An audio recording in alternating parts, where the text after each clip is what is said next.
welcome to YT Classroom. This is a new video about adding fractions. So in today's video, we're going to learn how to add fractions with different denominators. So if you don't know how to add fractions, you are at the right place. And if you don't know how to add fractions with different denominators, okay, so let's get started. The first thing I want to tell you is let's just take an example. Okay, so the first thing I'm going to do is take an example of 1 upon 2 plus 4 upon 5. So when we talk about fractions, there are two basic things you need to know, and like 2 points. One of the most important points: what is numerator and denominator? So numerator is basically this. The top part is called numerator, while the bottom part of the fraction is called the denominator. So these 5 and 2 are the denominators, and that is the numerator. So I hope this concept is clear. Now let's move on to adding fractions.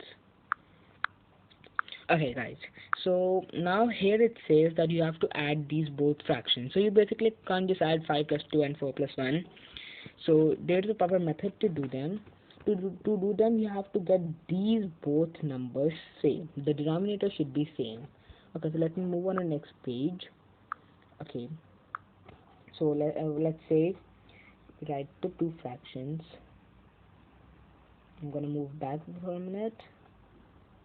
Now here it says 5 and 2. So to make them common, you need to find a common multiple of them, which is lowest as per like what is advisable, because that will make your work easier. So if you just go to the multiple of 5 and 2, that 2 into 5 is 10, and 5 into 2 is 10. So the common multiple is 10. So as I've written here, the common multiple is 10. Now the next step is, like we saw that 2 is 10 into 10. How? Into 5. So we need to multiply 1, 2 into 5, like the 1 into 5 again. Because what is done to the denominator has to be done to the numerator. So 1 into 2 into 5, so 1 into 5 is like, it will be like this. Let's just check. 1 into 5, 2 into 5. And now here it says 5 into 2. So that means we'll change 4 into 2 also, right? 5 into 2, so 4 into 2. 4 into 2 is 8. So the next step, now we have got the fractions which we're supposed to add. Now this will be, and then we have to like add them basically.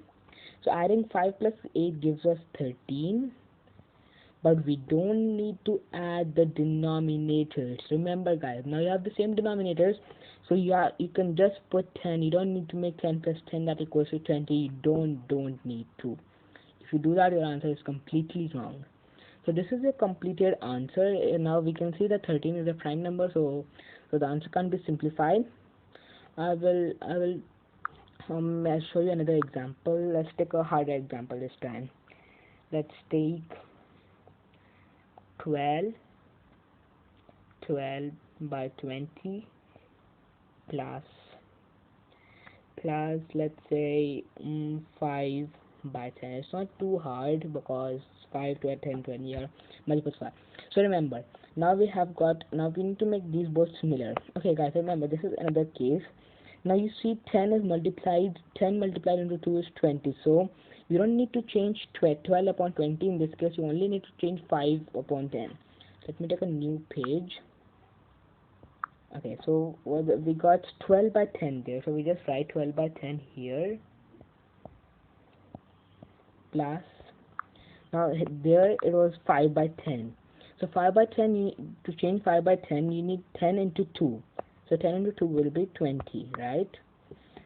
Let me make it 20. 12 by 20 plus 5 by 10, like 10 into 2 is 20. So just make it 20 here. As we multiplied 10 into 2, we also need to multiply 5 into 2. 5 into 2 is 10. So the answer will be 22. And remember guys, you don't need to add the denominators again. Okay, thank you so much for watching. Hope you enjoyed the video. I'll be back with more videos about fractions to get a complete idea about fractions. Thank you so much for watching. Don't forget to like, share, and subscribe to this channel. Thank you.